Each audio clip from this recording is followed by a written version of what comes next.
ज्ञानतिमिरन्दस्य ज्ञानाञ्जनशलाकया चक्षुरुन्मिलितं येन तस्मै श्रीगुरुवे नमः।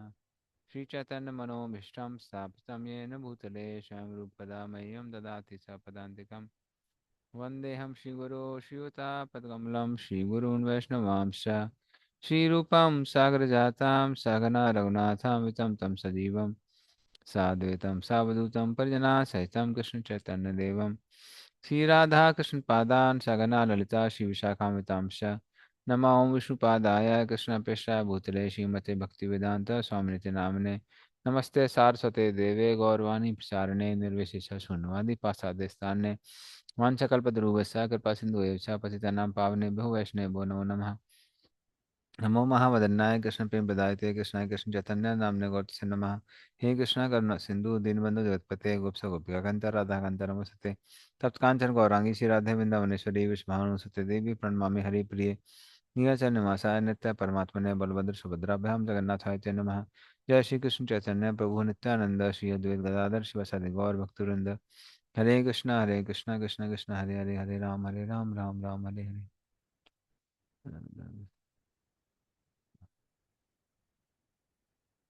हरे कृष्ण।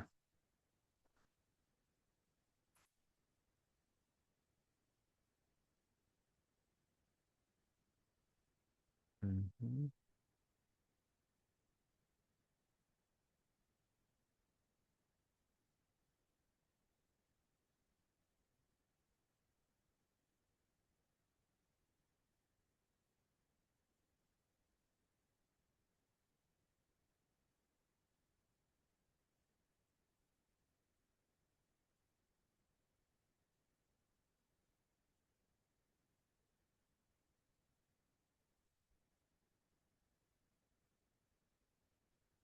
ये तो फर्स्ट वाले से स्टार्ट करना था।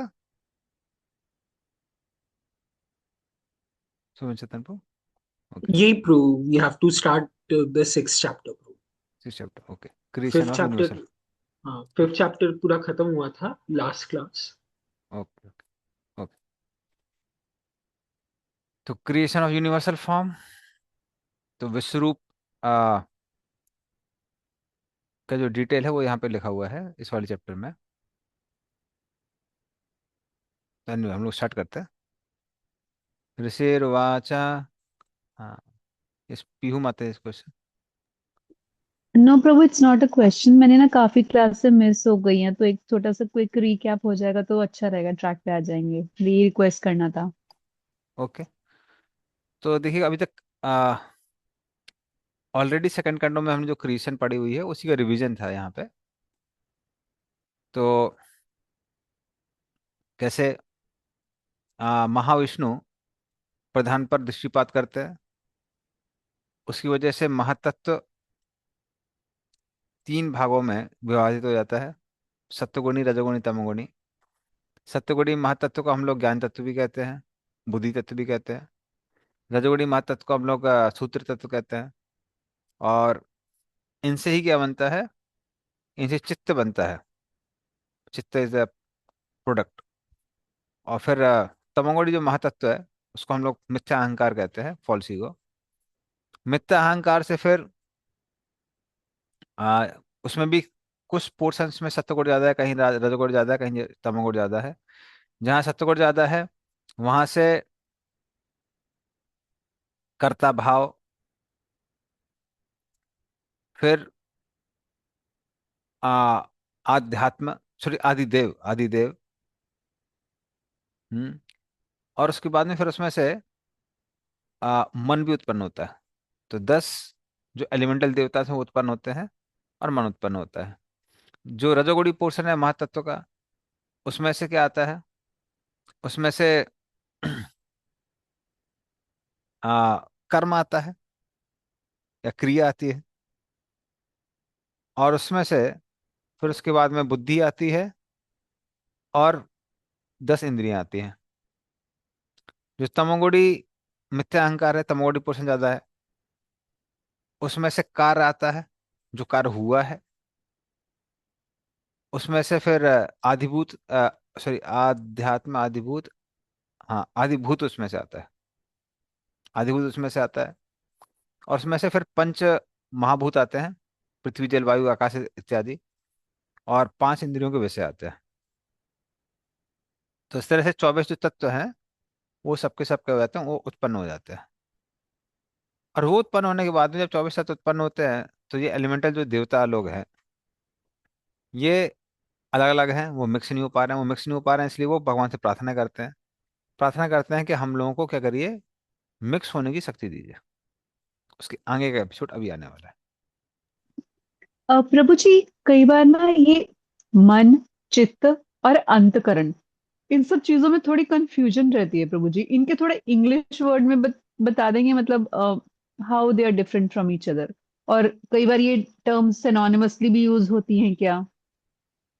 देखिए सिनोनिमसली कई बार लोग पर्टिकुलर होते हैं, कई बार लोग पर्टिकुलर नहीं होते हैं। हम्म। तो sometimes person is very particular. तो जब हम टेक्निकली उसको डिफाइन करते हैं तो डिफरेंसेस हैं। चित्त वो है जो हमको भौतिक वस्तुओं से अवगत कराता है। हम लोग आध्यात्मिक हैं पर भौतिक जगत से कौन अवगत करा रहा है, वो चित्त है, वो सब्सटेंस, पहला सब्सटेंस है। उसके बाद में आती है मिथ्या अहंकार। मैंने आपको पहले भी शायद ये एग्जांपल दिया था। जैसे हम लोग थिएटर में जाते हैं अगर, तो डिफरेंस क्या होता है? पहली चीज होती है कि थिएटर के अंदर क्या होता है, अंधकार होता है, डार्कनेस। तो उसी तरह से पहली चीज क्या होती है, जब हम भौतिक जगत में आते हैं हम भूल जाते हैं कि हम कौन है। इसलिए वहां डार्कनेस की जाती है ताकि हम लोग अपनी पर्सनैलिटी को भूल जाए। हम्म। तो वो किसकी तरह से हो गया, वो हो गया कि हम लोग अपना जो ट्रू आइडेंटिटी है, हमारा जो सही अहंकार है, उचित अहंकार है, वो खत्म हो जाता है। फिर हम लोग जैसी सीट में बैठते हैं तो क्या आता है, वहां पे एक फोकस लाइट आती है। वो किसकी जैसे, वो चित्र के जैसी है। फोकस लाइट आने के बाद मूवी चालू होती है। मूवी में पहले स्टार्ट में क्या आता है, इंट्रोडक्शन, हीरो कौन है, हीरोइन कौन है। ये सब क्या है, ये मैं और मेरा, ये सब मिथ्या अहंकार है। मिथ्या अहंकार मिलने के बाद में फिर हम मेंटली और इंटेलेक्चुअली उससे इन्वॉल्व हो जाते हैं। तो मेंटली जिस चीज से इन्वॉल्व होते हैं उसको हम लोग बोलते हैं मन, और इंटेलेक्चुअली इन्वॉल्व होते हैं मतलब ये होना चाहिए, ये गलत होना चाहिए, ये सही है, वो गलत है। ये सब क्या होता है, ये होती है बुद्धि। तो मन हो गई, बुद्धि हो गई, अहंकार हो गया, और चित्त। तो ये जो 4 एलिमेंट्स हैं इनको हम अंतःकरण कहते हैं। ये अंतःकरण मतलब it is in the region of heart. Region of heart में क्या क्या है, मन, बुद्धि, अहंकार, चित्त, आत्मा, परमात्मा। ये 6 लोग ओके। रीजन ऑफ हार्ट में रहते हैं। मतलब जो अंतकरण हम बोलते हैं, इट्स ऑल इंक्लूसिव। हाँ, all inclusive, yes. Yes, it's a bigger term. ठीक है प्रभु एंड जी। We will go in detail of each thank you one so of much. Them in Kapil शिक्षा। कपिल शिक्षा जब हम लोग करेंगे तो एक एक डिटेल एलिमेंट का हम डिटेल जी में भी जी, जाएंगे। ठीक है ठीक है। प्रभु जी। हाँ। हरे वैसे कृष्ण। चित्त थैंक को प्रभुपाद ट्रांसलेट करते हैं कंटेम्प्ट कॉन्शियसनेस, बट इसका कॉन्शियसनेस से कुछ लेना देना नहीं है। It is A you. Metal okay. Element. Hmm. So Prabhupada didn't get a better word, that's why he used the word contaminate consciousness. Contaminate consciousness, चित्ता। इसलिए प्रभु जी हम्म। जो चेतो दर्पण मार्जिन बोलते हैं, तो वो ये, इज दिस द चित्त being referred, what is it? हाँ हाँ, that is चित्त being है referred. ना कि जब, हम्म। हाँ, कि जब हम मतलब हमारी कॉन्शियसनेस जब प्योर हो जाएगी, तब हम विल बी एबल टू सी अवर स्वरूपा। हाँ, means basic thing is we will become conscious of spiritual things and will not be conscious of material things. हाँ हाँ। So what makes us conscious of material things is chitta. चित्ता। हम्म। ठीक है प्रभु जी, thank you. Okay, चलिए आगे चलते हैं। ऋषिर्वाचा इति तासाम सशक्तीनाम सतीनाम असमेत्य सा प्रसप्तलोकतंत्राणां निशाम गतमीश्वरः। Yes, please read translation purport. तो हिंदी पढ़ पा रहा है ठीक है, नहीं तो हिंदी नहीं है तो इंग्लिश में भी कर सकते हैं। The Rishi Maitreya said, the Lord thus heard about the suspension of the progressive creative functions of the universe due to the non-combination of his potencies, such as the Mahatattva. Purport by Srila Prabhupada, Jai Srila Prabhupada. There is nothing in the creation of the Lord. All the potencies are there in the dormant state. But unless they are combined by the will of the Lord, nothing can progress. The suspended progressive work of creation can only be revived by the direction of the Lord. Hare Krishna. अनुमान प्रभु जी तो मेरे पास जो book है उसमें chapter 6 में दूसरा श्लोक है, ब्रह्मवाच करके है 2.6 में 2.6.1 नहीं, आप 3.6.1 पढ़ना प्रभु जी। 3.6.1 यस प्रभु जी, ठीक है। अच्छा, तो गलत आपने 10 तो गलत हो गया। तो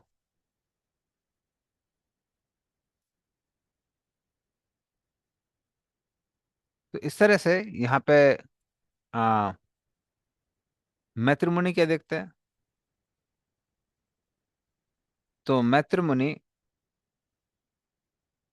अब बता रहे हैं कि भगवान क्या कर रहे हैं जब उनकी प्रार्थना हुई, तो अभी क्या कर रहे हैं।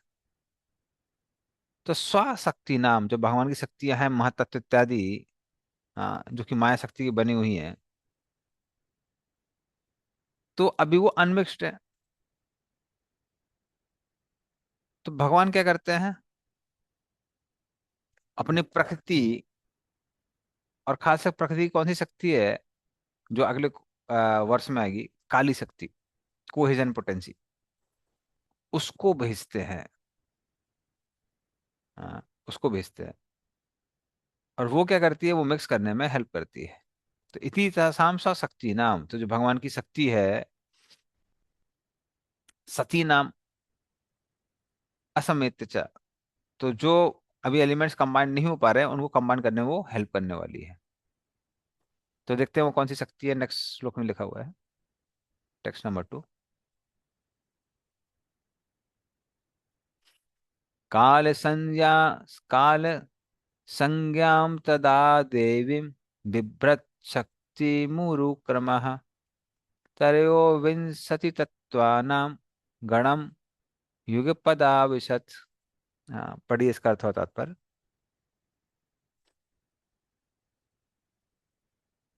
Read in English also.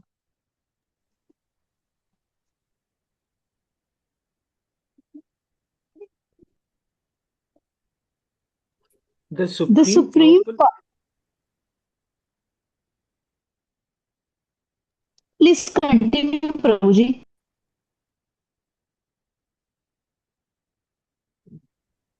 The supreme powerful Lord then simultaneously entered into the 23 elements with the goddess Kali, his external energy, who alone amalgamates all the different elements. Purport by Srila Prabhupada. The ingredients of matter are counted as 23. The total material energy, false ego, sound, touch, form, taste, smell, earth, water, fire, air, sky, eye, ear, nose, tongue, skin, hand, leg, evacuating organs, genitals, speech, and mind. All are combined together by the influence of time and are again dissolved in the course of time. Time, therefore, is the energy of the Lord and acts in her own way by the direction of the Lord. This energy is called Kali and is represented by the dark destructive goddess generally worshipped by persons influenced by the mode of darkness or ignorance in material existence. In the Vedic hymn, this process is described as Mula Prakriti Avikritrir Maha Mahad Mahada Mahadatayaha Prakriti Vikritayah Saptashodaksha Tu Vikaro Na Prakriti Na Vikriti Purushaha. The energy which acts as material nature in a combination of 23 ingredients is not the final source of creation. The Lord enters into the sub elements and applies his energy, called Kali. In all the Vedic scriptures, the same principle is accepted. In Brahma Samhita 5.35, it is stated एको एको एकोपि असौ रचय रचय रचयितुं जगद अनंत कोटिम यच्चक्षुर्अस्ति जगद आनंद छाया यद अनंत आन अंद अंदंतर स्थित परमाणु चर चरयंतरस्थम गोविंदम आदि पुरुषम तमहम भजामि. I worship the primeval Lord Govinda, who is the original personality of Godhead. By his partial plenary expansion, Mahavishnu, he enters into material nature and then into each and every universe as Garvodakshai Vishnu, and then as Shirodakshai Vishnu into all the elements, including every atom of matter. Such manifestations of cosmic creation are innumerable, both in the universes and in individual atoms. Similarly, this is confirmed in Bhagavad Gita 10.42. Atha Athava bhuna भुनैतेन किं ज्ञातेन तत्त्वर्जुन विष्टाभ्यम इदं कृष्टम एकांशेन स्थितो jagat. O Arjuna, there is no necessity of your knowing about my innumerable energies which act in various ways.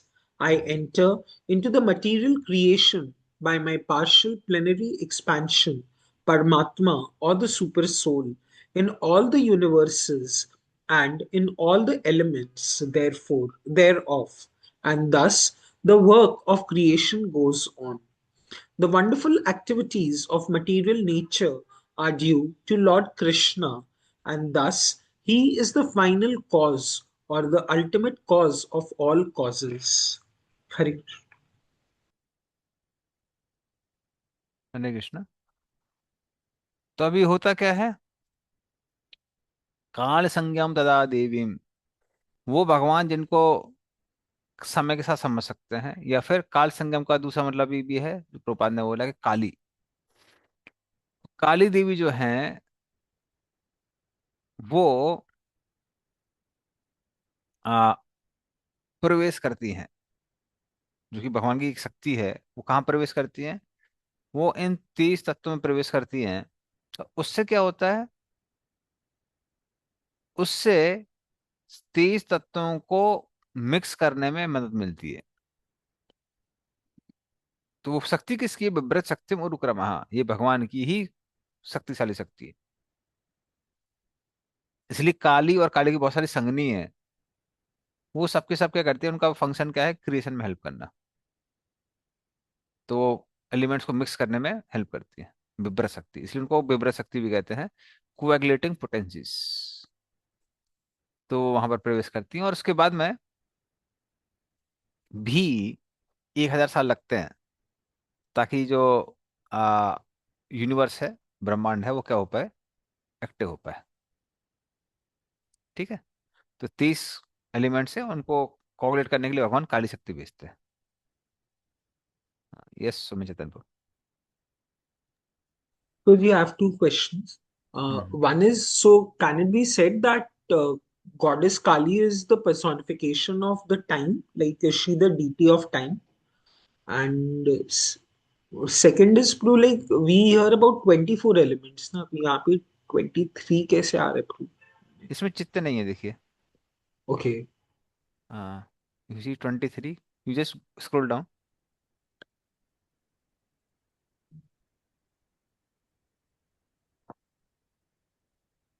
Hmm. Okay, इसमें देखो कुछ ना ये कुछ तो तो, नहीं ये नहीं तो नहीं, वो हो इसमें गया ना प्रू, हाँ वो महत्व तो हो गया ना, प्रधान एलिमेंट। प्रधान. हाँ हाँ, पर इसमें इंटेलिजेंस है, हम्म. ओके, नो और सी हो गया। इंटेलिजेंस. हाँ.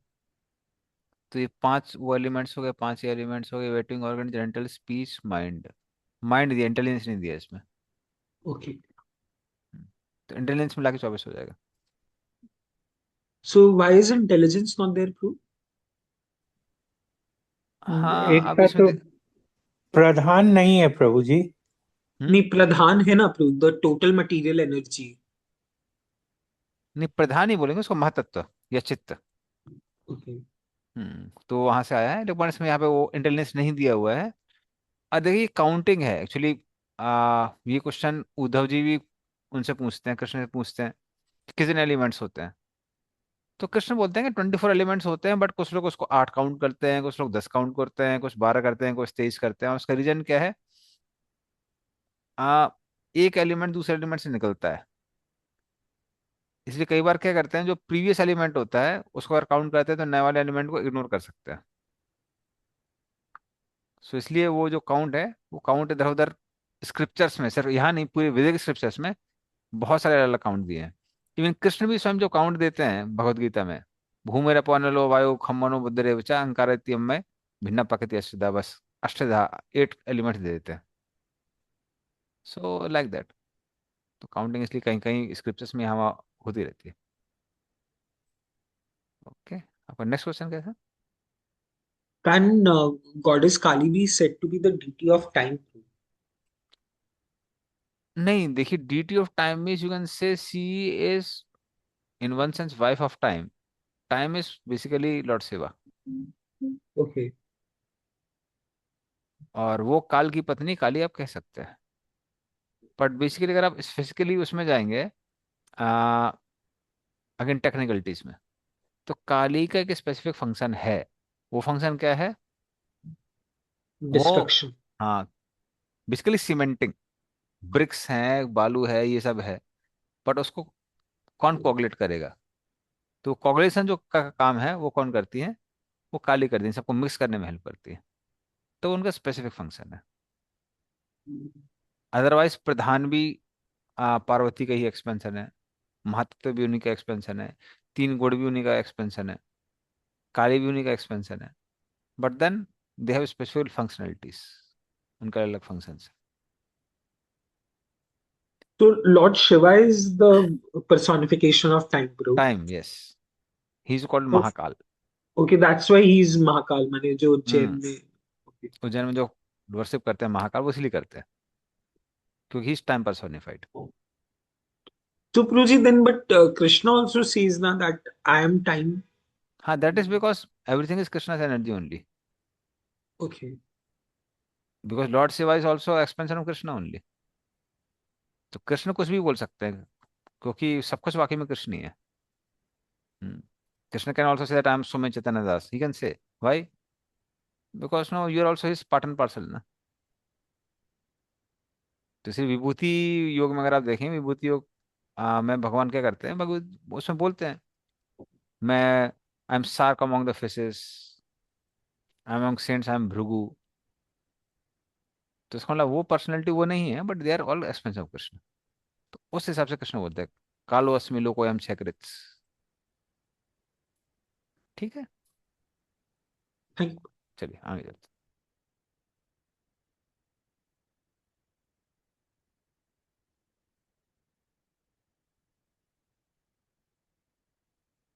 सानुप्रविष्टो भगवान चेष्टा रूपेण तम गणम भिन्नम संयोजयाम आशा सुप्तम कर्म प्रबोधयन।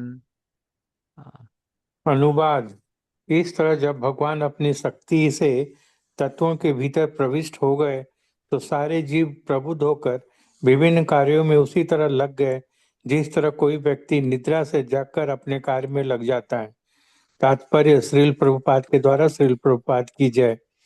हर जीव सृष्टि के लय के पश्चात अचेत रहता है और भगवान की भौतिक शक्ति के साथ उनमें ही प्रवेश करता है। वे व्यष्टि जीव पहले से ही चली आ रही बद्ध आत्माएं हैं, किंतु प्रत्येक भौतिक सृष्टि में उन्हें अपने आप को मुक्त करने तथा स्वतंत्र आत्माएं बनने का अवसर प्रदान किया जाता है। उन्हें वैदिक ज्ञान का लाभ उठाने का तथा यह पता लगाने का कि भगवान के साथ उनका क्या संबंध है, वे किस तरह मुक्त बन सकते हैं और ऐसी मुक्ति में परम लाभ क्या है, अवसर प्रदान किया जाता है। वेदों का समुचित अध्ययन करके मनुष्य अपने पद से अवगत होता है और इस तरह भगवान की दिव्य भक्ति करता हुआ क्रमशः वैकुंठ लोक प्राप्त होता है। भौतिक जगत में व्यष्टि आत्माएं अपने विगत अपूर्ण इच्छाओं के अनुसार विभिन्न कार्यों में लगी रहती हैं। किसी विशेष शरीर के विघटन के बाद व्यष्टि आत्मा हर वस्तु को भूल जाती है, किंतु सर्व करुणामय भगवान, जो कि साक्षी परमात्मा के रूप में हर व्यक्ति के हृदय में स्थित है, उसे जागृत करते हैं और उसे उसकी विगत इच्छाओं की याद दिलाते रहते हैं। इस तरह वह अपने अगले जीवन में उसी के अनुसार कर्म करने लगता है। इस अदृष्ट मार्गदर्शन को भाग्य कहा जाता है और कोई भी विवेकशील व्यक्ति समझ सकता है कि इससे प्रकृति के 3 गुणों में उसका भौतिक बंधन बना रहता है। सृष्टि के आंशिक या पूर्ण लय के तुरंत बाद जीव की अचेत सुप्तावस्था को कुछ अल्पज्ञ दार्शनिक भूल से जीवन की चरम अवस्था मान बैठते हैं। आंशिक भौतिक शरीर के विलय के बाद जीव केवल कुछ महीनों तक अचेत रहता है और भौतिक सृष्टि के पूर्ण विलय के बाद वो लाखों वर्षों तक अचेत रहता है। किंतु जब सृष्टि पुनः जागृत होती है तो भगवान उसे जगाकर पुनः कर्म में लगाते हैं। जीव शाश्वत है और उसके कार्यों द्वारा प्रकट उसकी जागृत चेतना अवस्था उसके जीवन की स्वाभाविक अवस्था है। जागृत रहते हुए वह कर्म करना बंद नहीं करता और इस तरह वह अपनी विविध इच्छाओं के अनुसार कर्म करता है।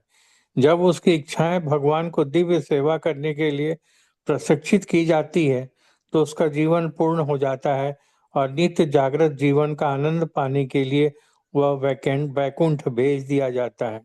हरे कृष्ण प्रभु। धन्यवाद। तो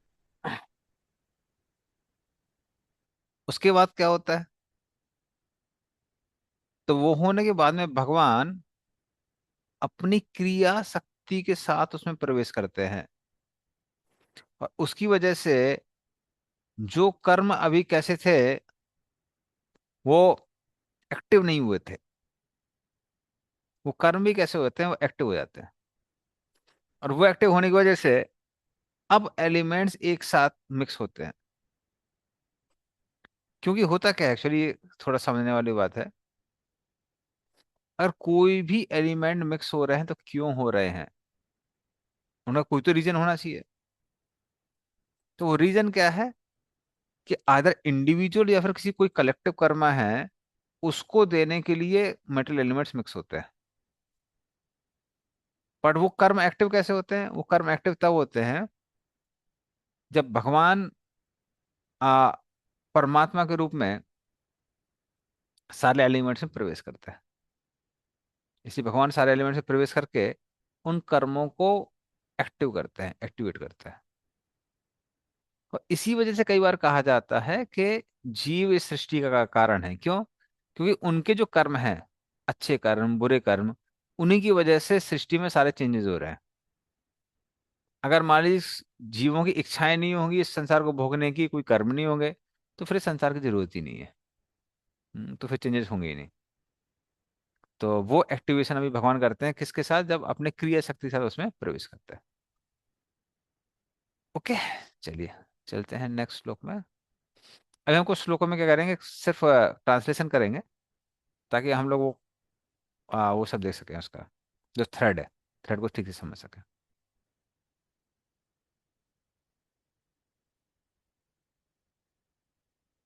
प्रबुद्ध कर्म दैवेन त्रयो विंशतिको गणः प्रेरितो अजनयत स्वाभिर्मात्राभिर अधिपूरुषम। हाँ, इसका सिर्फ अर्थ पढ़िए। अनुवाद। जब परम पुरुष की इच्छा से 23 प्रमुख तत्वों को सक्रिय बना दिया गया तो भगवान का विराट विश्व रूप शरीर प्रकट हुआ।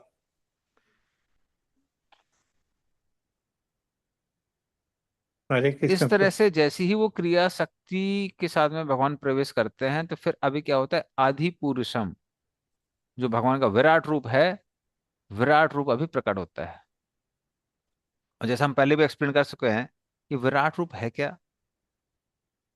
विराट रूप अलग अलग ब्लूप्रिंट हैं जो कि ब्रह्मा जी को दिए जाते हैं, जिसके अनुसार वो क्या करेंगे। जैसे सिविल इंजीनियर ब्लूप्रिंट देख के घर बनाता है, उसी तरह से वो भी इस सृष्टि का निर्माण करेंगे। बट एक ब्लूप्रिंट से काम नहीं चलता है। जैसे घर भी जब बनता है, घर का कंस्ट्रक्शन होता है, जिसने कराया है, देखा है, जिसकी जानकारी है, उसको मालूम है। एक ब्लूप्रिंट किसका होता है आपका? एक ब्लूप्रिंट होगा आपका कहाँ कौन सा कमरा होना चाहिए, तो बेसिक कंस्ट्रक्शन कहाँ होगा। फिर एक ब्लूप्रिंट होता है पूरा आपका इलेक्ट्रिसिटी का, कहाँ कौन सी केबल जाएगी, कहाँ क्या होगा। और अगर आप थोड़े एडवांस्ड सिटीज में जाएंगे या फिर फॉरेन कंट्रीज में जाएंगे, तो इवन प्लम्बिंग की भी अलग वो होती है ना, कहाँ कौन सा पाइप जाएगा नहीं जाएगा, वो सब भी वो लोग देखते हैं। तो इस तरह से अलग अलग ब्लूप्रिंट्स होते हैं। तो यहाँ पर भी ब्रह्मा जी जब सृष्टि करते हैं तो उनको अलग अलग ब्लूप्रिंट्स चाहिए। एक ब्लूप्रिंट चाहिए कौन सा प्लैनेट कहाँ लोकेटेड है, वर्णाश्रम सिस्टम वो क्रिएट करेंगे, किसी की अपोजिशन है वर्णाश्रम सिस्टम में वो क्रिएट करने वाले हैं। इवन जो देवता सस्टेन करते हैं वो यज्ञ से करते हैं, तो यज्ञ में कौन सा भाग कहाँ किस चीज को क्या रिप्रेजेंट करता है, वो हम देखेंगे वराह देव के डिस्क्रिप्शन में आता है कि वराह देव के एक एक पार्ट कौन से यज्ञ के कौन से पार्ट को रिप्रेजेंट करता है, तो वो एक ब्लू प्रिंट है। हम्म। फिर देवता लोग उन्हीं क्या क्या पोजिशन है, वो देवताओं का ब्लू प्रिंट आने वाला है। तो इस तरह से वो सारे सारे ब्लू प्रिंट किसको दिए जाएंगे, ब्रह्मा जी को दिए जाएंगे। तो अब हम देखते हैं आगे कि जो आदि पूरे समय यूनिवर्सल फॉर्म है कौन कौन से विश्व रूप या फिर ब्लू प्रिंट्स उनको देने वाले हैं।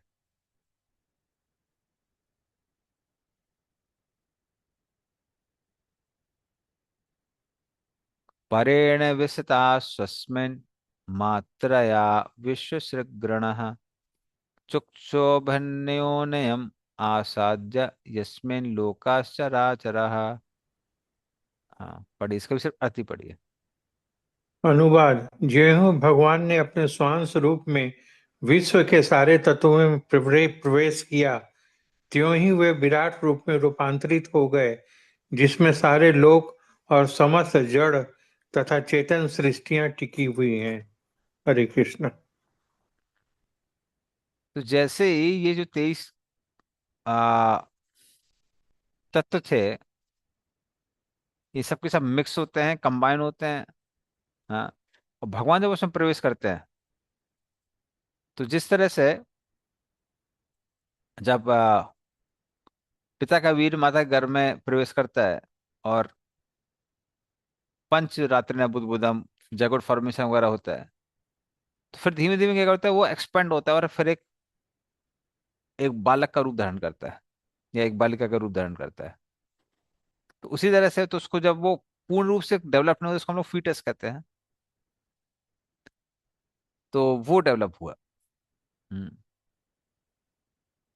और वो डेवलप हुआ, उसमें क्या क्या थे, अलग अलग लोक से और अलग अलग जीव थे।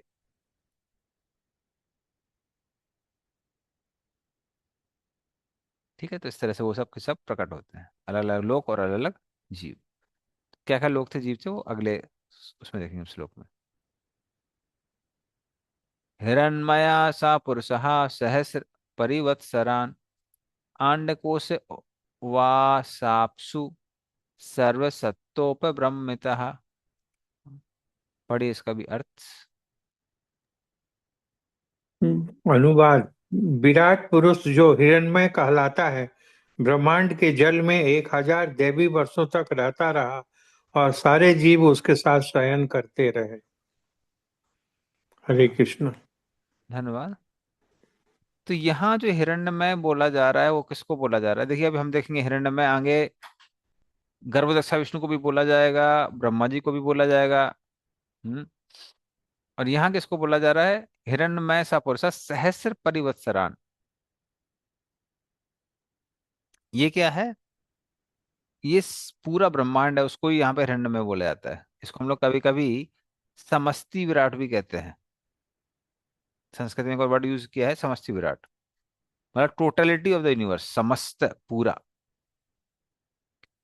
तो वो गर्भोदक सागर में आ, कब तक रहा, 1000 साल तक। और उसमें क्या थे, 14 भुवन थे। और कारण सागर में इस तरह से वो जीवों के साथ वहीं पड़ा हुआ था। कितने समय तक, 100 साल, सॉरी 1000, 1000 सालों तक।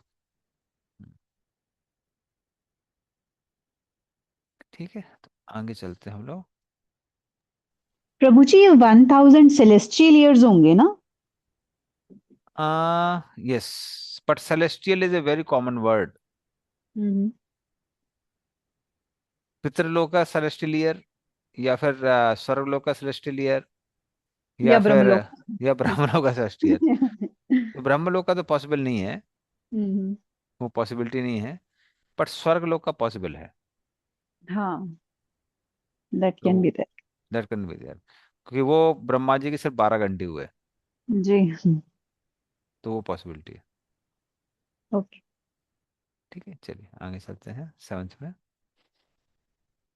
सवै विश्व सृजाम गर्भो देव कर्मात्म शक्तिमान विविभाज जात मनात्मानम एकधा दसधा त्रिधा. हाँ, पढ़िए इसका भी अर्थ, इसका अर्थ और तात्पर्य दोनों पढ़िए. अनुवाद। विराट रूप में महत तत्व की समग्र शक्ति ने स्वतः अपने को जीवों की चेतना, जीवन की क्रियाशीलता तथा आत्म पहचान के रूप में विभाजित कर लिया, जो 1, 10 तथा 3 में क्रमशः उप विभाजित हो गए हैं। तात्पर्य श्रील प्रभुपाद के द्वारा। श्रील प्रभुपाद की जय। चेतना जीव या आत्मा का चिन्ह है। आत्मा का अस्तित्व चेतना के रूप में प्रकट है, जो ज्ञान शक्ति कहलाता है। समग्र चेतना विराट रूप की होती है और वही चेतना पृथक पृथक व्यक्तियों में प्रकट होती है। चेतना का कार्य प्राणवायु के माध्यम से संपन्न किया जाता है, जो इस प्रकार की 10 प्रकार की है।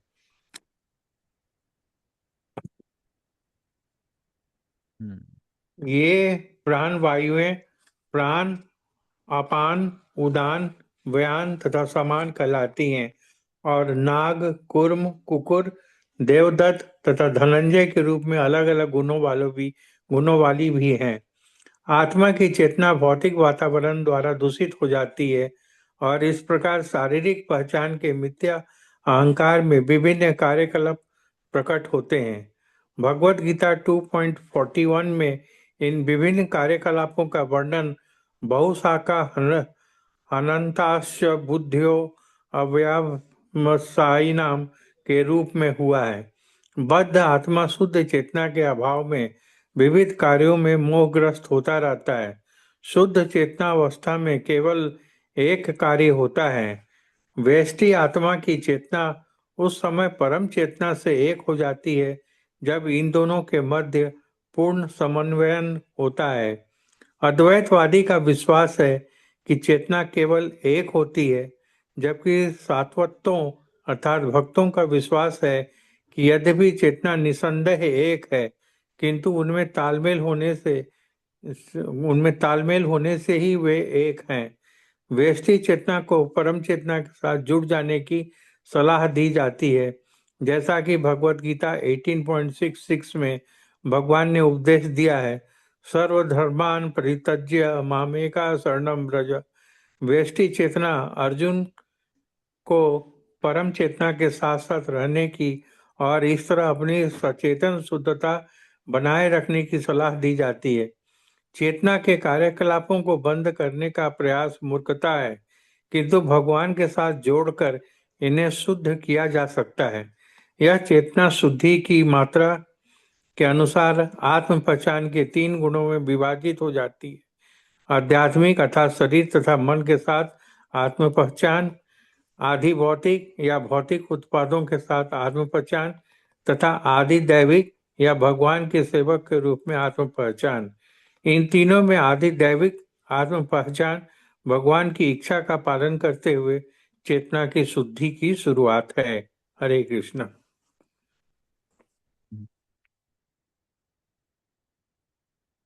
धन्यवाद. यहाँ तो आदिदेविक 2 बार लिखा हुआ आदिदेविक। कहाँ पर?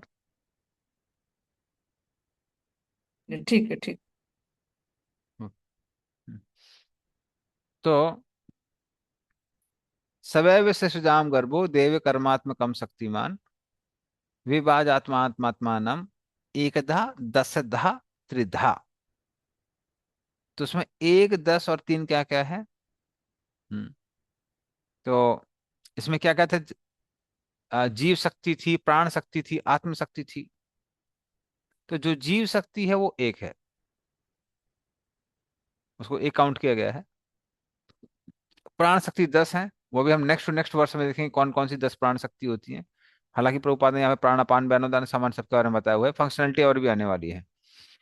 और 3 आत्म शक्ति हैं, कौन कौन सी? आध्यात्मिक, आधिदैविक और आ, आदि भौतिक। तो ये तीनों तीनों क्या कहलाती हैं? ये आत्मशक्ति कहलाती है। तो इनका डिटेल भी यहाँ दिया हुआ है। ठीक है, चलिए आगे चलते हैं।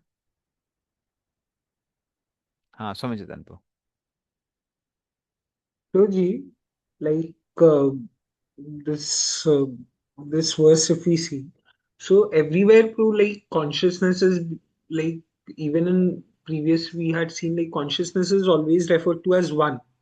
So hmm. like in the purport, Prabhupada is giving clarification. But then like if we see through why is like mostly the things point towards the like um this like I'm forgetting my name Nirvisheshwad and like so usme Mayavad philosophy like if we see that way so Mayavad philosophy seems to be like always on face of it bro. And then like when we refer to the purports of acharyas then the Vaishnava philosophy of duality becomes clear. So ऐसा मैंने like why is it like this? Okay, see, ऐसा नहीं है, सिर्फ वही दिया हुआ है। अगर आप डुअलिटी, डुअल मतलब आत्मा और जो परमात्मा के बीच में भेद है उसको देखेंगे और वननेस को देखेंगे, तो there are more verses that claim about differences. और क्योंकि वो हम उसको एक्सेप्ट ही कर लेते हैं हमेशा, इसलिए हम उसको कई बार काउंट नहीं करते हैं। और हम काउंटिंग करेंगे अलग साइड से तो आप देखिए 90% डिफरेंसेस बताए जा रहे हैं, 10% प्लेसेस पे वननेस दिखाई जा रही है। पर उसको यहाँ पे वन काउंट क्यों किया गया है? वन काउंट इसलिए किया गया है कि because all are conscious beings which are different from matter. इस प्लेस पे सबके सब चेतन हैं और भौतिक पदार्थों से अलग है, इसलिए उनको एकता यहाँ पे बोला गया है। एकता, वरना देखिए यहाँ भी वैरायटी है ना। अगर आप मायावाद फिलोसफी के हिसाब से देखेंगे तो फिर एकता मतलब सब कुछ एक हो जाना चाहिए। इवन जो आपके जो 3 दिए हुए हैं, आध्यात्म, आदिभूत, आदिदेव, उनको अलग क्यों बताया हुआ है? तो वो तो सब हो गया ना। अगर आप सर्व खलक ब्रह्मन के हिसाब से देखेंगे, जैसे उनका ट्रांसलेशन होता है, तब तो फिर वो अलग ही हो गया। तो हाँ, ये सब एक हैं। अब एक कैसे है? That this one energy. वो एनर्जी क्या है? जीव शक्ति है। जैसे आपको अगर बोला जाए कि आपकी जो फैमिली है, तो बोलना पड़ेगा ना ये हमारी एक फैमिली है। So this one family, but one family doesn't mean there is only one person. यह ऑल पर्सन आर सेम, ऐसा नहीं है। One family is there but there different family members there. तो डिफरेंसेस बहुत सारे हैं और सिमिलरिटीज वाले वर्सेस कम हैं। बट इस क्वेश्चन में सच बताएं, ये जो वर्स है इसमें चीजें बहुत क्लियर हैं। इसमें इवन ये नहीं दिया है, कोई कंफ्यूज नहीं हो सकता है कि अरे एवरीथिंग इज वन। क्योंकि इसमें सेम वर्स में अलग अलग जगह पे और वैरायटीज बताई हुई है। त्रिधा भी बताया है। Then 10 divisions are also spoken. तो यहाँ पे कहीं भी वो दिया नहीं है, क्या बोलते हैं इसको, कंफ्यूज होने वाली बात नहीं है। फिर भी प्रभुपाद को जहाँ भी मौका मिलता है वो भैंस ही बीट्स माय फिलोसफी, इसलिए वो कहीं भी एंटर करके उसको तोड़ देते हैं। बट इसको कोई मिसयूज नहीं कर सकता वर्स को। आप म्यूटेड हैं प्रदीप। एक्चुअली प्रो लाइक मायावादी से कि या अभी हम लोग अलग हो गए हैं and like when we self realize then we will become one. Hmm. So like if in this verse if we say कि okay so like differences are there but hmm. once the differences are resolved then everything will go and merge and become one. देखो, जहां तक महातत्व की बात आती है, तो वहां भी वैरायटी दी हुई है क्लियरली कि महातत्व है, महातत्व में से 24 एलिमेंट्स निकले हैं, but apart from that gland के साथ कौन ट्रांसफर हुआ? जीव तत्व। So there is no question of oneness. Why? क्योंकि जब काल उत्पन्न हुआ, टाइम फैक्टर केम, उसके पहले भी जीव थे। That mean they are beyond time. मतलब टाइम के इन्फ्लुएंस के पहले भी वो वैरायटी थी, दैट एग्जिस्टेड। तो ऐसा नहीं है चीजें वैरायटी लेस थी और बाद में वैरायटी आई, ऐसा नहीं है। सो वो क्लियर दिया हुआ है उसमें। देखो महाविष्णु का भी डिस्क्रिप्शन है, ही वाज देयर, अहम एव असम एव अग्रे। जीव भी थे, तो इसका मतलब वो इटरनली सेपरेटेड थे। तो टाइम हमको कंट्रोल करे उससे पहले भी वो सेपरेशन था। तो Bhagavatam is very clear about it, जबकि वो लोग उतने क्लियर नहीं है। ठीक है, समझ जाते हैं। तो इवन लॉजिकली देखेंगे ना, लॉजिकली उनके उनकी थ्योरी में बहुत फ्लॉज है। ऐसा कैसे हो गया कि हम सब एक हैं? एक, अगर हम सब एक हैं तो एक साथ रियलाइजेशन आनी चाहिए ना। वहां भी तो अब वो वैरायटी की बात कर रहे हैं ना। अगर हम सब एक हैं तो ऐसा कैसा है कि मैं रियलाइज कर पा रहा हूँ, आप रियलाइज नहीं कर पा रहे हैं?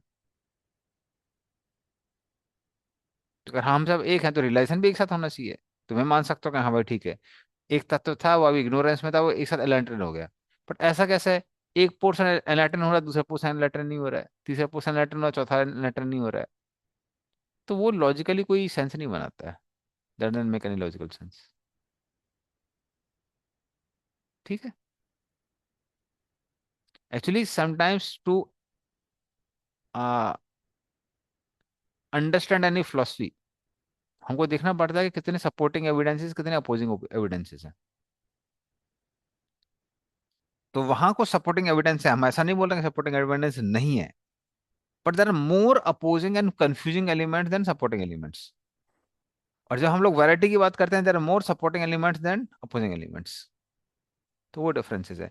इसलिए जो मायावादी कई बार चीजें लिखते हैं, बोलते हैं, वो करते हैं, वो शंकराचार्य के पावर पे करते हैं कि एक Shankaracharya can not be wrong, इसलिए वो गलत नहीं हो सकते, इसलिए उन्होंने लिखा है वो सही है, और वो कैसे सही है वो एक्सप्लेन करने की कोशिश करते हैं। तो वैसी चीजें चलती है। ठीक है।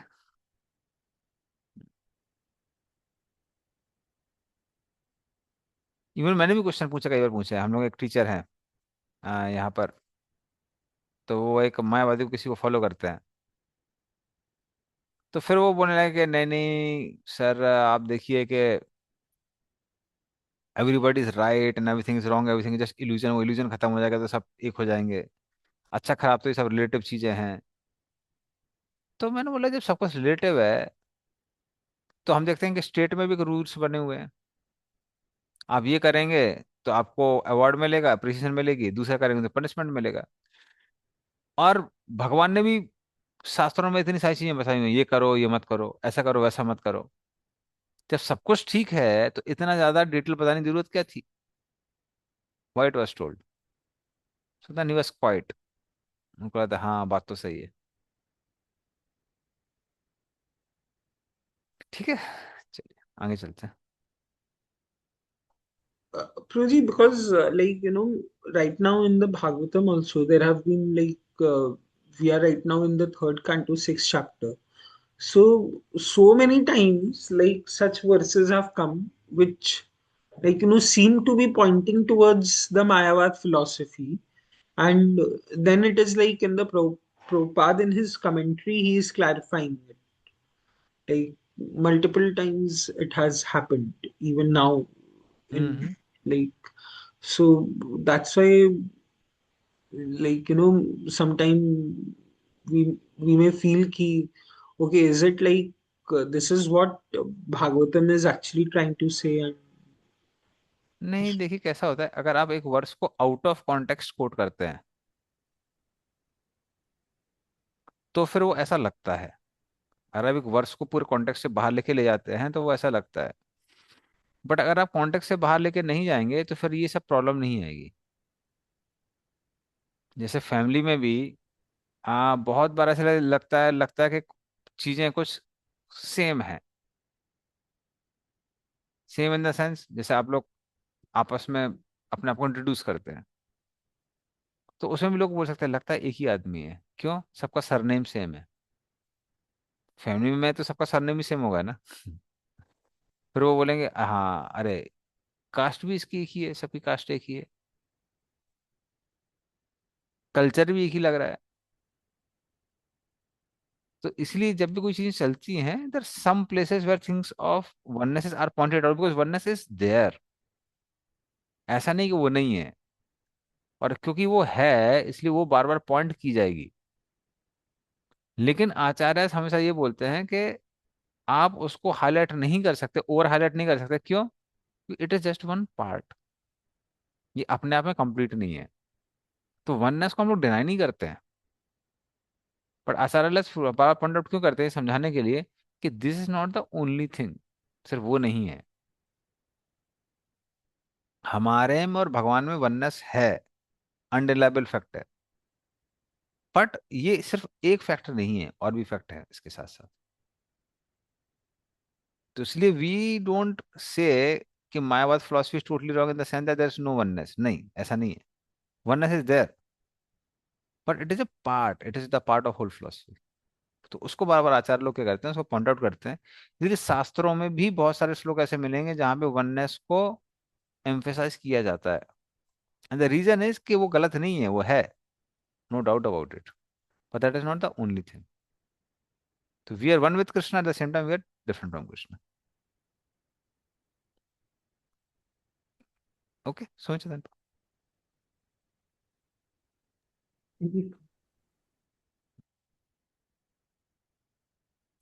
आगे चलते हैं हम लोग।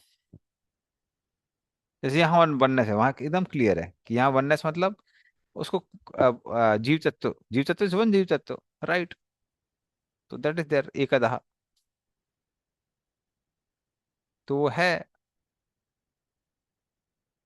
हम्म, और देखो यहाँ पे लिखा हुआ है कर्म आत्मा शक्ति नाम विविधा आत्मानम, सो ही divide himself into many.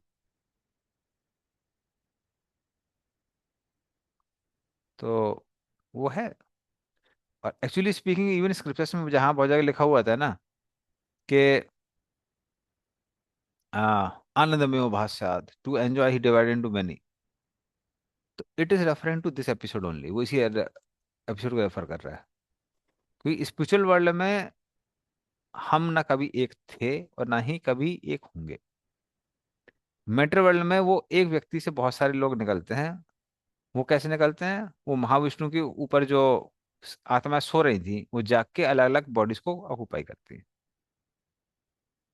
So that is how वो वर्सेस वहां पे आते हैं, पिक्चर में आते हैं।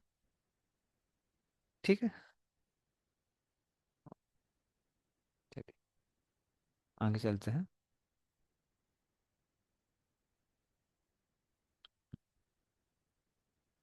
एसी ही अशेष सत्वानाम आत्मा सह परमात्मनः आदो अवतारो यत्रासो भूतग्रामो विभाव्यते। पढ़िए इसको। अनुवाद। भगवान का विश्व रूप प्रथम अवतार तथा परमात्मा का स्वांश होता है। वे असंख्य जीवों के आत्मा है और उनमें समुचित सृष्टि भूतग्राम टिकी रहती है, जो इस तरह फलती फूलती है। तात्पर्य श्रील प्रभुपाद के द्वारा श्रील प्रभुपाद की जाए। भगवान दो प्रकार से अपना विस्तार करते हैं, आत्म स्वांश तथा विभक्त सूक्ष्म अंश द्वारा। आत्म स्वांश विष्णु तत्व है तथा विभक्त अंश जीव है। चूंकि जीव अत्यंत लघु है, अतएव कभी कभी उन्हें भगवान की तटस्थ शक्ति कहा जाता है। किंतु योगी जन जीवों तथा परमात्मा को एक ही मानते हैं, पर यह विवाद का बहुत नगण्य बिंदु है। कुल मिलाकर प्रत्येक वस्तु भगवान के विराट रूप या विश्व रूप पर ही टिकी रहती है। हरे कृष्ण। हम्म, तो भगवान के दो तरह के अवतार हैं, स्वांश और विभिन्नांश। स्वांश, जो अंश भगवान के अपने जैसे ही हैं, तो ये सारे के सारे कौन से होते हैं? विष्णु तत्व होते हैं। और विभिन्न अंश जो भगवान से अलग हो गए हैं, बिल्कुल अलग हैं, उन सबको क्या बोलते हैं? उनको विभिन्न अंश कहते हैं। तो ये विभिन्न अंश कौन है? ये विभिन्न अंश आ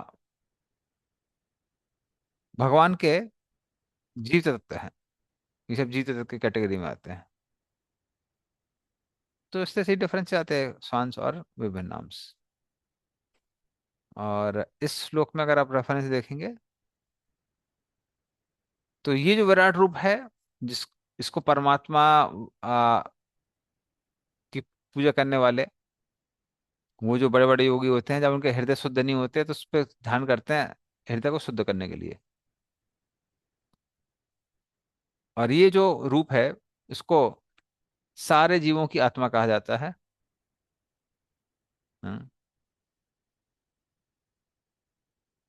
और आ, अगर परमात्मा गर्भदक्षा विष्णु है, तो ये जो रूप है उसको जीव कहा जाता है, क्योंकि इसमें जीव भी हैं सारे के सारे।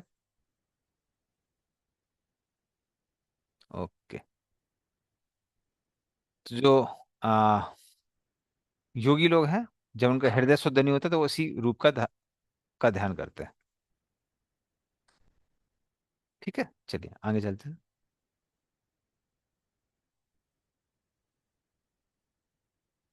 साध्यात्म साधिदेवश्च साधिभूत इति तथा विराट प्राणो दश विधा एकदा हृदयेन च। पढ़ इसका अर्थ और तात्पर्य। विश्वरूप 3, 10 तथा 1 के द्वारा इस अर्थ में प्रस्तुत होता है कि वे भगवान शरीर तथा मन और इंद्रियां हैं। वे ही 10 प्रकार की जीवन शक्ति द्वारा समस्त गतियों की गत्यात्मक शक्ति है, और वे ही एक हृदय हैं जहाँ जीवन शक्ति शक्ति सृजित होती है। तात्पर्य श्रील प्रभुपाद के द्वारा। श्रील प्रभुपाद की जय। भगवत गीता 7.4 और 5 में कहा गया है कि 8 तत्व पृथ्वी, जल, अग्नि, वायु, आकाश, मन, बुद्धि तथा मिथ्या अहंकार भगवान की कनिष्ठा शक्ति के उत्पाद हैं, जबकि कनिष्ठा शक्ति का उपभोग करते दिखाई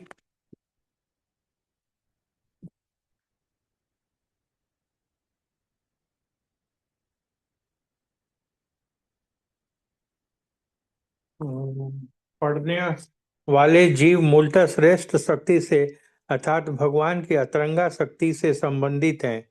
8 कनिष्ठा शक्तियां स्थूल तथा सूक्ष्म रीति से कार्य करती हैं, जबकि श्रेष्ठ शक्ति मध्यवर्ती केंद्रिक जनक शक्ति के रूप में कार्य करती हैं। ऐसा मानव शरीर में अनुभव किया जाता है। स्थूल तत्व पृथ्वी आदि बाहरी स्थूल शरीर का निर्माण करते हैं और ऊपरी वस्त्र कुर्ते के सदृश हैं, जबकि सूक्ष्म मन तथा मिथ्या अहंकार शरीर के भीतरी वस्त्र बनियान की तरह कार्य करते हैं।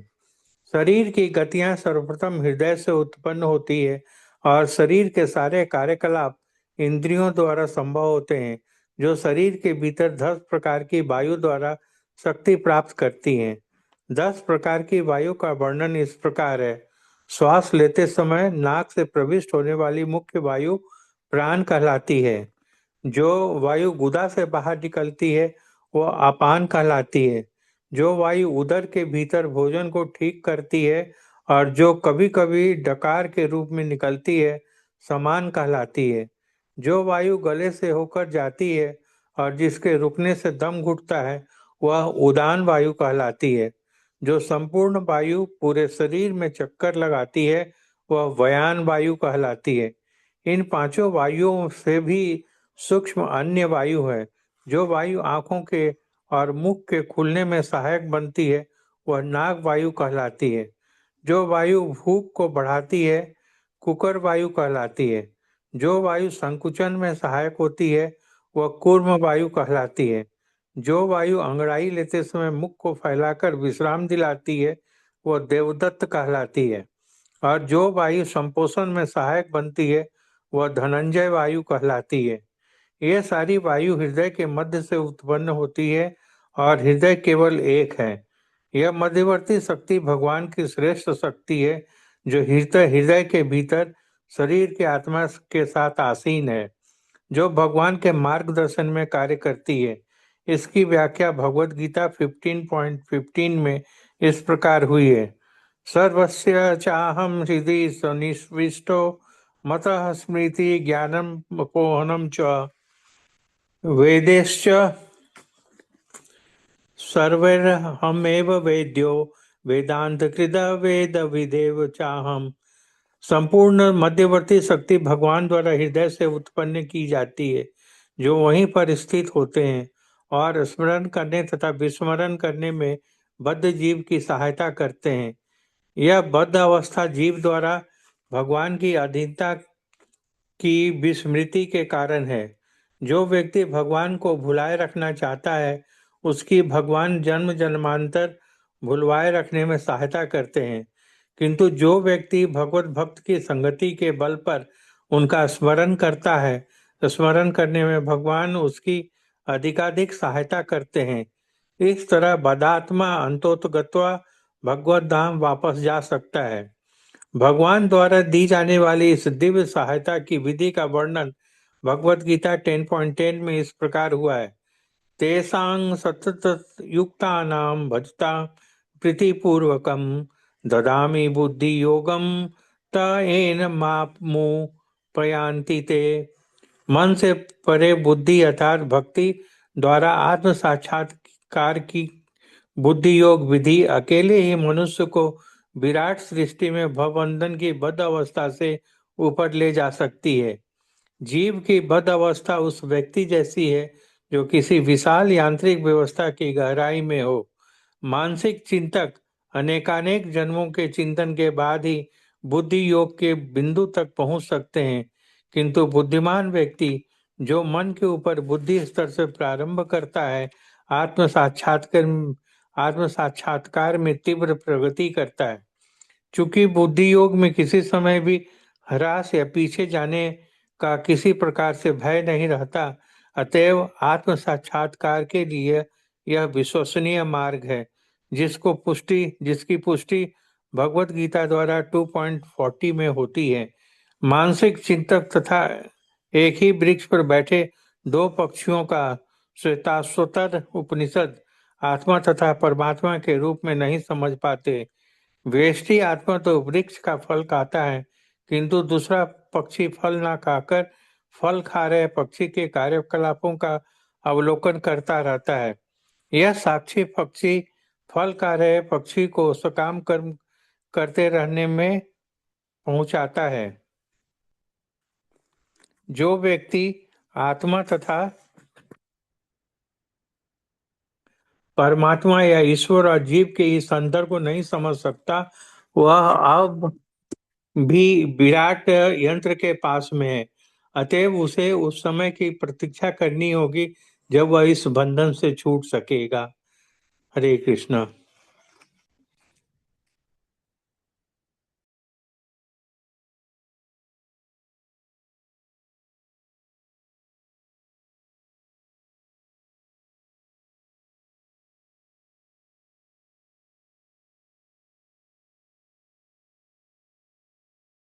ठीक है, मैं म्यूटेड था। हरे कृष्ण, ध्यान नहीं दिया। तो श्लोक में, श्लोक नंबर 9 में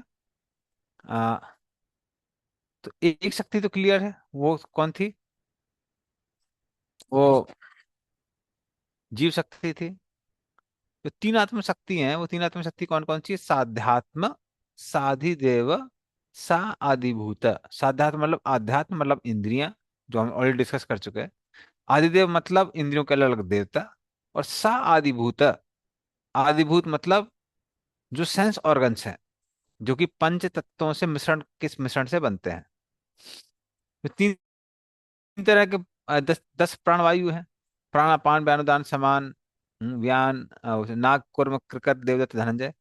और इनका डिटेल भी प्रबंध ने बताया हुआ है। प्राण वो है जो आगे जाने में हेल्प करती है और नाक के आसपास रहती है, इसको प्राणवायु कहते हैं। अपान है जो नीचे जाती है और वो गुदा के स्तर पे स्थान पे होती है और मलमूत्र को त्यागने में हेल्प करती है, अपान वायु। अगर कॉन्स्टिपेशन हो जाता है तो अपान वायु वीक हो गई है, इसका मतलब। हम्म। समान वायु किसमें हेल्प करती है? जो भी हमने भोजन खाया है, पानी पिया है, उसको न्यूट्रिशन को एसिमिलेट करने में हेल्प करती है। और ये शरीर के मध्य भाग में होती है।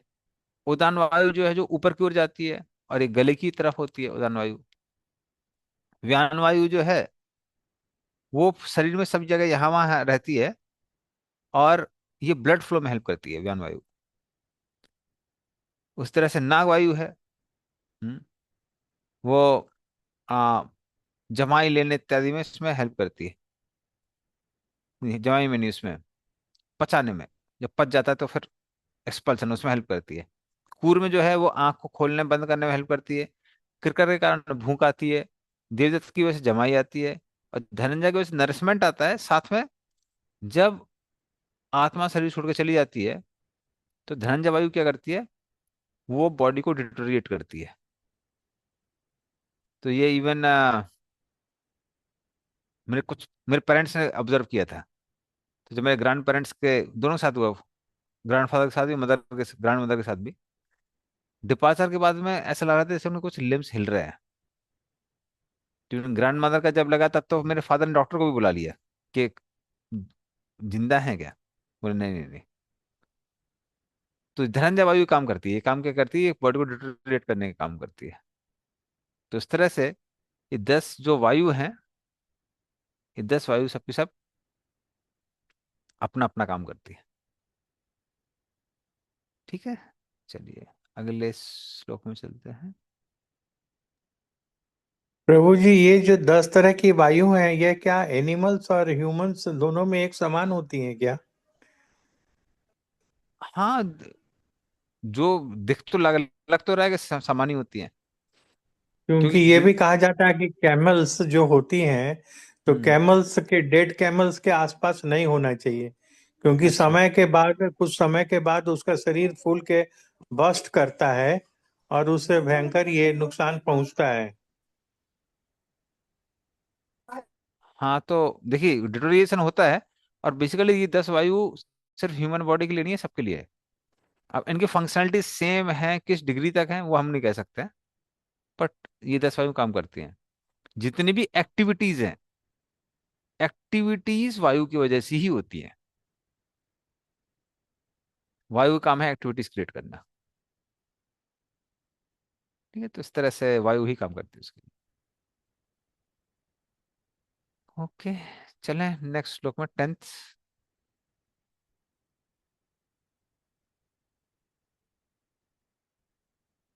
11th आ गया प्रभु जी, इसका 10th करना था प्रीवियस वाला।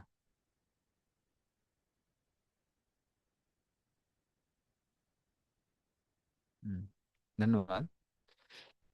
स्मरण विश्व सृजम ईशो, स्मरन् विश्वसृजामीशो, विज्ञापितमदोक्षजः,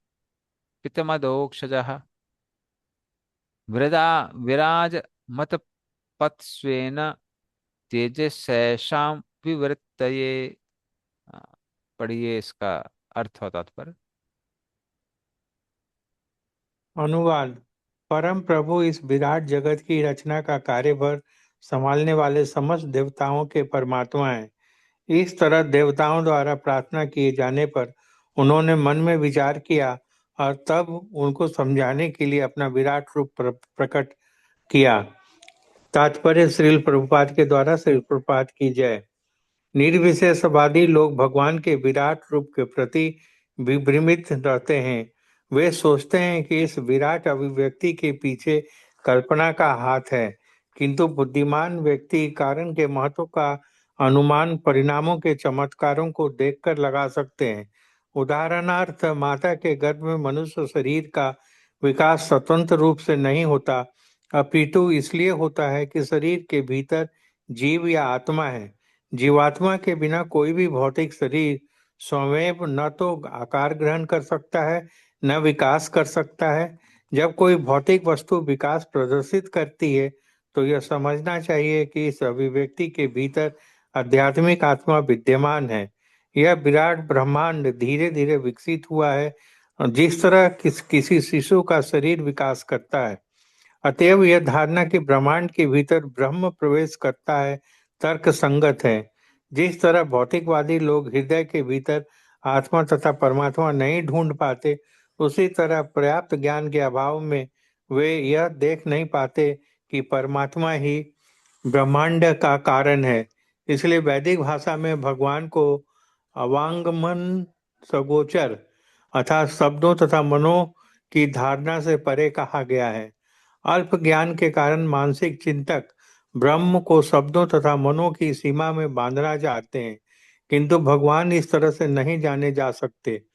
चिंतक के पास भगवान की अनंतता की माप को जानने के लिए पर्याप्त शब्द या मन नहीं होता। भगवान अधोक्षज कहलाते हैं, जिसका अर्थ है ऐसा पुरुष जो हमारी इंद्रियों की कुंद सीमित शक्ति की अनुभूति से परे हैं। कोई व्यक्ति मानसिक चिंतन द्वारा भगवान के दिव्य नाम या रूप को नहीं देख सकता। संसारी पीएचडी वाले अपने सीमित इंद्रियों से ब्रह्म के विषय में चिंतन कर पाने में बिल्कुल असमर्थ हैं। ऐसे गर्भित पीएचडी लोगों द्वारा किए जाने वाले प्रयत्नों की तुलना कूप मंडूक के दर्शन से की जा सकती है। जब एक कूप मंडूक को विशाल प्रशांत महासागर की जानकारी दी गई, तो वह प्रशांत महासागर की लंबाई चौड़ाई मापने या समझने के उद्देश्य से फूलकर कुप्पा हो गया। अंत में इस मंडूक का शरीर फट गया और वह मर गया। पीएचडी उपाधि की विवेचना हल यानी कृषि विभाग से की जा सकती है। यह उपाधि धान के खेतों को जोतने वालों के निमित्त है। धान के खेतों को जोतने वाले के द्वारा विराट जगत को तथा ऐसे अद्भुत कार्य के पीछे कारण को समझने के प्रयास की तुलना उस कूपमंडूक से की जा सकती है, जो प्रशांत महासागर की लंबाई चौड़ाई की माप करने का प्रयास कर रहा था। भगवान केवल उसी व्यक्ति के समक्ष प्रकट होते हैं जो विनयशील होता है और उनकी दिव्य प्रेमा भक्ति में लगा रहता है। विश्व के कार्य व्यापार के तत्वों तथा अवयवों का नियंत्रण करने वाले देवताओं ने पथ प्रदर्शन के लिए भगवान से प्रार्थना की। अतः उन्होंने अपना विराट रूप प्रकट किया, जैसा कि उन्होंने अर्जुन के अनुरोध पर किया था। हरे कृष्ण प्रभु जी। अभी धन्यवाद। तो अब यहाँ कारण बताया जा रहा है क्यों भगवान एक में, 10 में, 3 में इन शक्तियों में विभाजित हुए। क्योंकि भगवान ने याद किया था कि जो 23 एलिमेंट्स के जो देवता थे, ये भगवान से क्या बोले थे, यावद बलेम ते अज हराम है, कि भगवान हम लोग आपके लिए जो सेवा करनी है वो हम नहीं कर पा रहे हैं। तो फिर भगवान इसलिए क्या करते हैं, भगवान अपना ये विराट रूप प्रकट करते हैं, ताकि ये जो 23 एलिमेंट्स हैं, इनके जो देवता वगैरह हैं, या 24 एलिमेंट्स के देवता वगैरह हैं, ये सब के सब अपना कार्य ठीक से कर पाए। तो कारण शक्ति, तो पहले भगवान अपनी क्रिया शक्ति साथ में प्रवेश किया था उन्होंने, अब वो अपने कारण शक्ति के साथ में अब रिजल्ट्स देने वाले हैं, जिसकी वजह से वो इन रूपों में प्रकट होते हैं। तो ये मेन कारण है। ठीक है, चलिए आगे चलते हैं।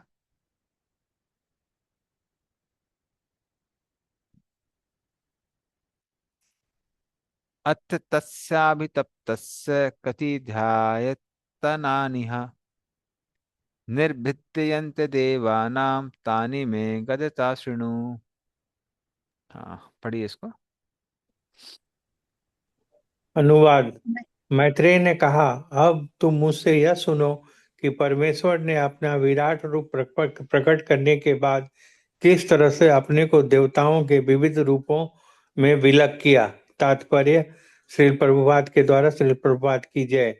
देवता भी अन्य सारे जीवों की तरह परमेश्वर के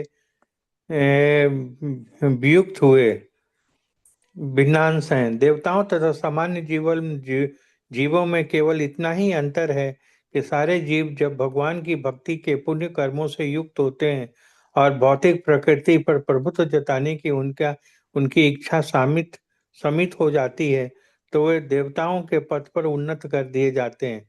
जिन्हें भगवान विश्व के कार्य व्यापार की व्यवस्था करने का कार्यभार सौंपे हुए हैं। हरे कृष्ण। हाँ, धन्यवाद। तो इस तरह से अभी क्या होता है, कैसे अलग अलग देवता लोग प्रकट होते हैं, बल्कि जितने एलिमेंट्स प्रकट होते हैं ये सारे डिटेल अभी बताए जाएंगे। और अगर आपको याद होगा, ये एक्सरसाइज ऑलरेडी हम पहले कर चुके हैं कि कैसे भगवान के किस पोर्शन से क्या कौन कौन से देवता लोग आते हैं, और कैसे कैसे आ, अलग अलग एलिमेंट्स प्रकट होते हैं। तो क्या कर सकते हैं, उसको एक बार रिवाइज और कर सकते हैं। हाँ, so just give me minute में क्या करता हूँ, सुमित चंदनपुर, अगर आप वो कर लेंगे डिस्प्ले। हाँ, तो 2 मिनट रुकिए, मैं क्या करता हूँ उसको डिस्प्ले करता हूँ। 3.6।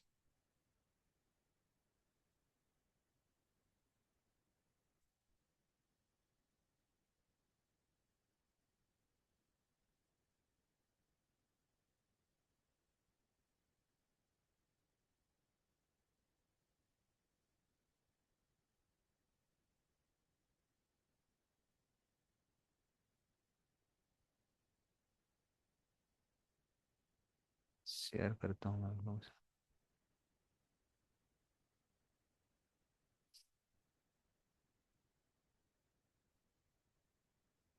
ओके, तो ये ऑलरेडी मैं बता चुका हूँ कैसे। कुछ ग्रॉस ऑर्गन्स होते हैं जो हमको दिखाई देते हैं।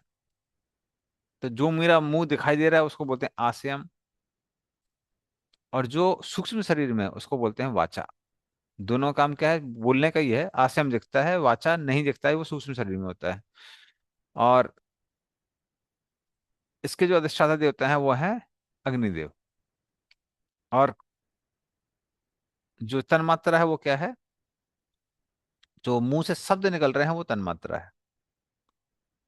उसी तरह से जो ग्रॉस ऑर्गन दिखाई दे रहा है, चखने वाला, क्योंकि जीव का 2 काम का होता है, काम होता है, एक बोलना और एक चखना, उसको हम लोग बोलते हैं तालु। जो नहीं दिखा देता है, उसको दिखाई देता है, उसको हम बोलते हैं जीवा। और उसके जो देवता हैं उनको वरुण देव कहते हैं। और उसका जो वो है सेंस ऑब्जेक्ट, इंद्रियों का विषय, वो क्या है, हर तरह के स्वाद, संसार के जितने भी तरह के स्वाद हैं वो सब इसमें आते हैं, तन्मात्रा में आते हैं। जो ग्रॉसली दिखाई दे रहा है वो है नासे। जो सूक्ष्म शरीर में, उसको घ्राण कहते हैं। उसके जो देवता लोग हैं वो है अश्विनी कुमार। और जो संसार में जितनी भी खुशबुएं हैं या बदबू हैं, जो भी हैं, वो सब के सब सेंस ऑब्जेक्ट में आती है। उसी तरह से जो आंख अभी दिखाई दे रही है मेरी, इसको अक्षिणी कहते हैं। जो सूक्ष्म शरीर में, उसको चक्षु कहते हैं। जो उसके देवता है वो सूर्यदेव है। और अलग अलग जो रूप है वो सब क्या है, वो इंद्रियों के विषय हैं, सेंस ऑब्जेक्ट्स हैं। उसी तरह से जो खाल दिखाई दे रही है, चर्म कहते हैं उसको। और उसी तरह सूक्ष्म शरीर में भी चर्म होता है, चर्म नहीं, सॉरी, स्किन होती है, भले ही उसका संस्कृत नाम नहीं दिया हुआ है। और उसके जो देवता है वो वायुदेव है। और हर तरह की जो टचिंग चीज, टच करने वाली चीजें होती हैं, जिससे हम लोग ज्ञान प्राप्त कर सकते हैं, कौन सी चीज सॉफ्ट है, हार्श है, वो सब है, वो सब इसमें आता है। फिर कान के लिए इसको कर्ण कहते हैं। और जो सूक्ष्म शरीर में, इसको श्रोत्र कहते हैं। जो दिशाओं के देवता हैं, दिग देवता, वो सब इसके वो है, देवता लोग। और अलग अलग जो साउंड्स हैं वो क्या है, इंद्रियों के विषय हैं। फिर जो हमको ग्रॉसली दिखाई देती है त्वचा, हम देखेंगे इसमें अलग है। ये त्वचा किसके लिए बोली गई है, ये जो खुजली होती है, इचिंग, या फिर आ सेंस ऑब्जेक्ट मिलता है टच करने से, वो नॉलेज एक्वायर करने के लिए था, ये यहाँ पर एंजॉय करने के लिए है, दोनों का देखिए फंक्शनलिटी अलग अलग है। इसको हालांकि रिपीट जैसा लग रहा है पर ये डिफरेंस है। तो ये जो है ये सेंस ऑब्जेक्ट हो गए। और इसके देवता वगैरह कौन है, ये सब पेड़ पौधे हैं। तो ये हैप्पीनेस वाला है। फिर जो जेनेटल्स हैं, ग्रॉस उसको मिध्र कहते हैं। शटल बॉडी में शिश्न होता है। उसके जो देवता हैं वो प्रजापति हैं। और जितने भी आ, उसका जो एंजॉयमेंट होता है वो आ, उसका सेंस ऑब्जेक्ट हो गया। जो मलमूत्र त्यागने वाला स्थान है, पंचमहाभूत का बना, उसको गदा कहते हैं। जो शटल बॉडी में उसका पावना कहते हैं, उसके देवता है मित्र। और जो क्रिया है जिससे आदमी स्कूल पास कर पाता है वो उसका सेंस ऑब्जेक्ट है। हम्म, बहुत अच्छा नहीं है, नहीं होता लेकिन तो दिक्कत होती है। उसी तरह से जो हाथ में दिखाई देते हैं उसको हस्तो कहते हैं। जो खरीदने बेचने की प्रवृत्ति है ये सूक्ष्म शरीर में होती है, इसको वार्तया कहते हैं। देवता इंद्र हैं। और आ, धनोपार्जन के लिए जो भी क्रिया की जाती है वो उसका सेंस ऑब्जेक्ट है। जो दिखाई दे रहे हैं वो पादव हैं। जो सूक्ष्म शरीर में उसको गत्त कहते हैं। देवता उपेंद्र हैं। और अपने स्थान पे जाना ये क्या है, ये सेंस ऑब्जेक्ट है। कई बार लोगों को घूमना बड़ा पसंद आता है तो ये सेंस ऑब्जेक्ट है। बुद्धि, ग्रॉस आप ब्रेन्स वगैरह जो बोल सकते हैं वो बुद्धि दिखाई देती है, ग्रॉस ब्रेन। जो शटल बॉडी है उसको बोधिना कहते हैं। उसकी देवता है ब्रह्मा जी। और जो अंडरस्टैंडिंग एक्सपीरियंस कर रहे हैं हम लोग वो उसका सेंस ऑब्जेक्ट है। मन, मन को यहाँ पर हृदयम बोला गया है। ये हार्ट का पोर्शन है। मनसा इसकी शटल बॉडी के अंदर है, देवता है चंद्र। और स्पेकुलेशन जो है वो सेंस ऑब्जेक्ट है। फिर मेटल ईगो जो है, अहंकार, भौतिक अहंकार, उसको आत्मानम कहा गया है। तो ये दिखाई पड़ता है इगोइस्टिक नेचर। पर जो से जो कर्म हो रहे हैं वो शटल बॉडी के अंदर है, देवता है रुद्र। और सेल्फ आइडेंटिफिकेशन वगैरह ये सब उसका सेंस ऑब्जेक्ट है। जो अगेन ये कॉन्शियसनेस जो यहाँ पे लिखा हुआ है वो बहुत एक मेटल पार्ट है। उसको सत्वम कहा गया एग्जिस्टेंस, कि हम फील कर पा रहे हैं, चीजों का अनुभव कर पा रहे हैं। ये सत्वम हो गया। इसका जो शटल बॉडी में पार्ट है वो चित्त है। महातत्व इसके वो है अधिष्ठाता देवता। और किसी चीज को समझ आना वो क्या है, इसका सेंस ऑब्जेक्ट है। तो ये सारे के सारे डिटेल यहाँ दिया हुआ है। और कैसे कौन सी चीज से क्या निकलता है, या फिर सारी चीजें कैसे भगवान के विस्तार से आ रही हैं, वो श्लोक नंबर 11-12 से आएगा। वो श्लोक नंबर 12 से आएगा, यस। तो वो हम लोग नेक्स्ट टाइम पढ़ेंगे उसको। तो हम लोग देखेंगे कैसे कैसे कौन कौन सी चीजें क्या क्या आ रहा है, और कौन कौन से संस्कृत वर्ड्स जो है वो भी हम लोग देखेंगे। कौन से संस्कृत वर्ड किस चीज को डिनोट कर रहे हैं, कौन सा ग्रॉस ऑब्जेक्ट है, कौन सा सटल ऑब्जेक्ट है, कौन सी देवता है। तो ये सारी चीजें हम लोग डिस्कस करेंगे नेक्स्ट क्लास में। ठीक है, संडे को। तब तक हम लोग एंड करते हैं। नंतरा श्रीमद् भागवतम की जय, श्री प्रभुपाद की जय। Thank you so much, bro. Thank you. हरे हरि। थैंक यू प्रभु जी, हरे कृष्णा। हरे बोल। हरे Roji, Krishna. today is our 99th class. So Sunday will be the century. 100th class of Hari ठीक है। बोल। क्या हो, डायमंड जुबली ना? नहीं, not diamond, no century. It is beyond diamond century. Also. Yes, diamond is 75th. 75, so it is a centurion class. Hari Hari. Platinum jubilee Prabhu ji. Oh platinum ठीक है, That platinum जो भी बोलते। हरी हरी। हरे कृष्ण प्रभु, दंडवत प्रणाम। प्रणाम। हरि बोल। वहां से कल बस बद्रुग से लास्ट में तो नहीं सेलिब्रेट करते सब अलग। क्या होगा बताइए। सब अलग अलग है तो सेलिब्रेट भी नहीं कर सकते। ऑनलाइन सेलिब्रेट ऑनलाइन कर सकते ऑफलाइन होता है तो हैं। करते। अरे अरे। प्रभु जी आई एम ओके नाउ। और आज 5th डे है। इट इज प्रभु जी की इम्प्रूविंग। आंखों का ऑपरेशन हुआ। ठीक है, चलिए एंड कर। शील हम्म। पोपा देखी। जय